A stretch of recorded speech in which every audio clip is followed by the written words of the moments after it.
Avant de créer Marketing Mania, j'avais un site dans le domaine de la séduction, c'est là que j'ai tout appris en matière de marketing. Je m'occupe plus beaucoup de ce site aujourd'hui, mais il est toujours actif, il continue à tourner, à recevoir du trafic et à faire des ventes. Et il y a quelques jours, j'ai reçu cet email.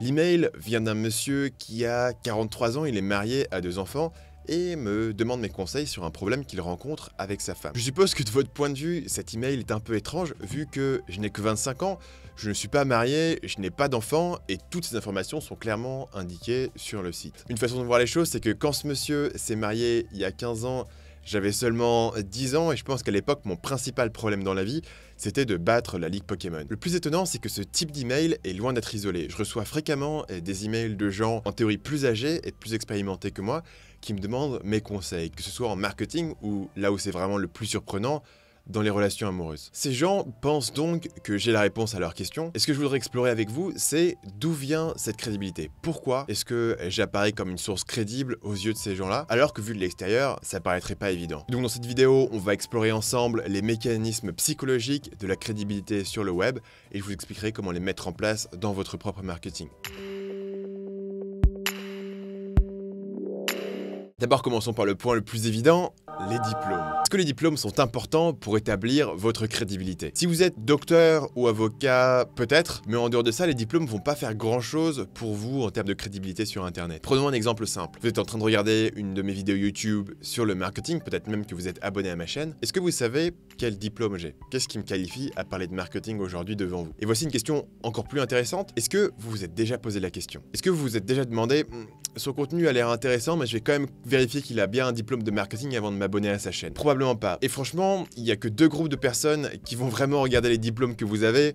Le premier groupe, c'est vos parents, et le deuxième groupe, c'est les recruteurs. Selon mon expérience, si vous vendez directement à votre client, et ce même si vous vendez en B2B, très peu de gens vont s'intéresser aux diplômes que vous avez ou n'avez pas. Par exemple, dans mon cas, j'ai fait une prépa et j'ai intégré une des meilleures écoles de commerce en France, et c'est quelque chose dont je ne parle jamais, j'en parle même pas sur ma page à propos. La raison pour laquelle je n'en parle pas, c'est parce que je suis modeste, simplement parce que je pense que ça n'apporte rien dans mon positionnement, et surtout, personne ne me pose jamais la question, tout le monde s'en fiche. Pour être clair, je vous dis pas de ne jamais parler de vos diplômes. Si vous pensez que votre diplôme apporte quelque chose, parlez-en, et en particulier parlez-en si vous pouvez raconter une histoire autour de ce diplôme, quelque chose qui apporte un élément de storytelling, qui apporte une justification sur pourquoi vous êtes là aujourd'hui. Et donc la seule chose que je voudrais que vous reteniez de cette partie-là de la vidéo, c'est l'idée que si vous avez des diplômes, pourquoi pas, mais ne croyez pas que ça va vous apporter beaucoup de crédibilité. Les leviers de crédibilité sont autres, et on va en parler maintenant. Le plus important est de pouvoir démontrer une expertise. Et je sais que ça semble évident, mais en réalité, l'idée est plus subtile qu'elle n'en a l'air. Parce que beaucoup de gens veulent se positionner comme un expert sur le web, mais ce que vous remarquez quand vous allez observer un petit peu ce que les soi-disant experts racontent, c'est qu'ils racontent un peu les mêmes conseils que tout le monde. Ils répètent ce qu'ils ont lu autre part. En gros, la plupart des gens qui veulent se positionner en tant qu'experts n'ont pas de vraie expertise, et donc les gens s'en aperçoivent et ils n'ont pas l'air crédibles. Le vrai problème de ces soi-disant experts en général, c'est qu'ils essaient de se positionner sur un problème qui est trop large. Typiquement, vous allez avoir un expert en perte de poids, un coach en développement personnel, un expert en marketing digital, etc. Ces sujets sont beaucoup trop larges pour que vous puissiez réellement en être un expert. Si vous essayez d'être un coach en marketing digital, vous allez vous retrouver à ressasser des trucs que vous avez lus à droite à gauche. Et vous n'allez pas développer d'expertise originale, et les gens s'en apercevront. Et donc, la solution à ce problème, c'est d'arrêter d'essayer d'être un expert et de devenir un spécialiste sur un problème précis. Si je me mettais à faire du contenu sur comment recevoir du trafic, comment gérer un compte Twitter, comment faire du référencement, j'aurais pas l'air très crédible parce que je ne serais pas différent, je ne serais pas original, et vous pourrez sentir que ce que je raconte, c'est un peu ressassé d'autre part. Et du coup, je reste sur ma spécialité qui est un problème précis, qui est comment convertir vos visiteurs en acheteurs. Et dans ce domaine-là, dans ce domaine assez précis, j'ai lu des dizaines et des dizaines de livres, j'ai analysé des centaines de sites, j'ai travaillé avec beaucoup de clients, j'ai lancé mes propres produits, j'ai écrit des pages de vente, des vidéos de vente, des séquences email, et j'ai publié des heures et des heures de contenu sur le sujet. En d'autres termes, sur ce petit segment de comment convertir vos visiteurs en acheteurs, j'ai une véritable expertise qui se transmet à vous et qui me donne la crédibilité que je peux avoir. Encore une fois, cette expertise ne vient pas d'un génie intérieur. La seule façon pour moi d'avoir cette expertise, c'est d'avoir choisi un problème précis et de m'être concentré dessus à fond. C'est une idée qui est très difficile à accepter pour la plupart des débutants parce que quand vous débutez, vous avez peur de vous limiter. Vous voulez avoir un champ le plus large possible pour pouvoir toucher le plus de monde possible. Croyez-moi, d'un point de vue purement marketing, c'est une grosse erreur. Et je vais pas m'attarder plus que ça sur la question de la spécialité, sur la question de comment trouver une niche, parce que la vidéo va déjà être assez longue comme ça. Ce que j'ai fait, c'est que je vais vous mettre une autre vidéo en haut à droite de cette vidéo-là.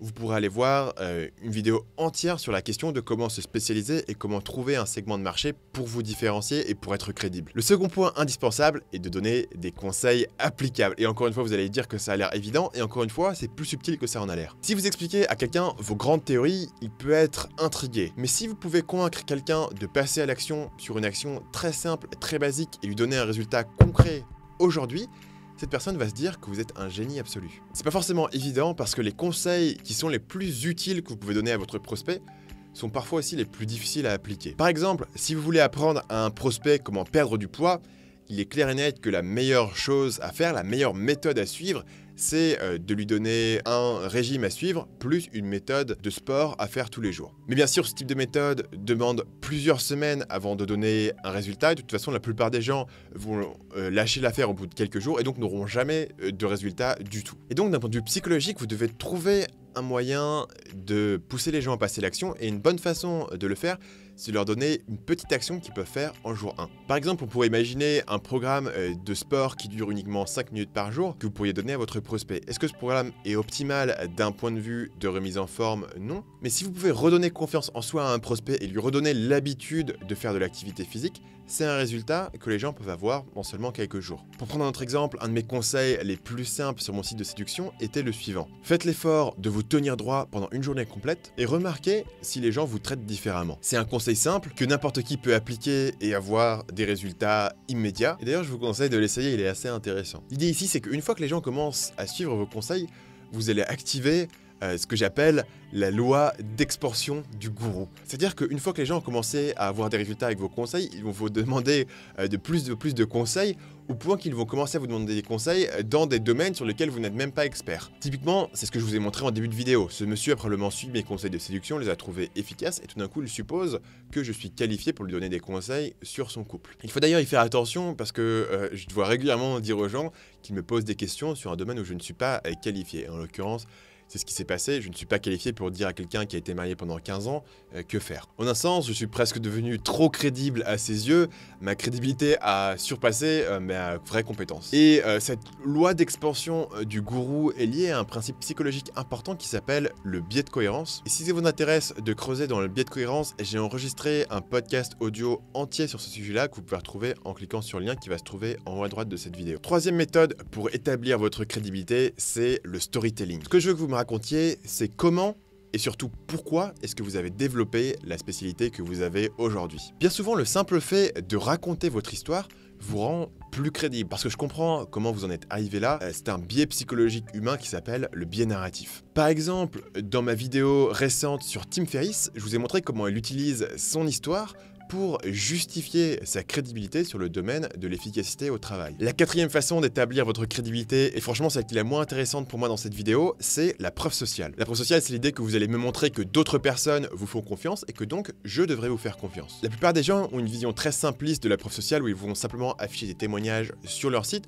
En réalité, il y a 5 façons majeures d'utiliser la preuve sociale qui sont numéro 1, les témoignages justement, numéro 2, les études de cas, numéro 3, les évaluations clients, c'est quand vous avez 5 petites étoiles sur Amazon, numéro 4, les logos d'institutions réputées, c'est quand vous avez été sur Le Monde, dans Le Parisien ou quand vous avez comme client Google, et numéro 5, les chiffres d'usage, c'est quand vous expliquez que 20 000 personnes sont abonnées à votre liste email par exemple. Je ne vais pas m'attarder sur le sujet de la preuve sociale parce que cette vidéo est quand même déjà assez longue comme ça, et surtout parce que j'ai enregistré une vidéo séparée qui est entièrement concentrée sur cette idée de la preuve sociale, qui vous détaille les 5 catégories dont je vous ai parlé et qui vous donne pour chaque catégorie des exemples concrets. Vous pouvez retrouver la vidéo ici. En résumé pour cette vidéo, si vous voulez être crédible sur internet, vous devez être spécialiste sur un problème précis. Et vous devez être capable de me donner un petit succès immédiat qui commence à m'aider à surmonter mon problème. C'est encore mieux si vous pouvez me raconter comment vous avez acquis cette expertise et si vous pouvez me montrer que d'autres personnes vous font confiance dans ce domaine. Comme cette vidéo est déjà assez longue, je voulais pas rentrer dans les détails de chaque point, mais ce que j'ai fait, c'est que je vous ai donné des ressources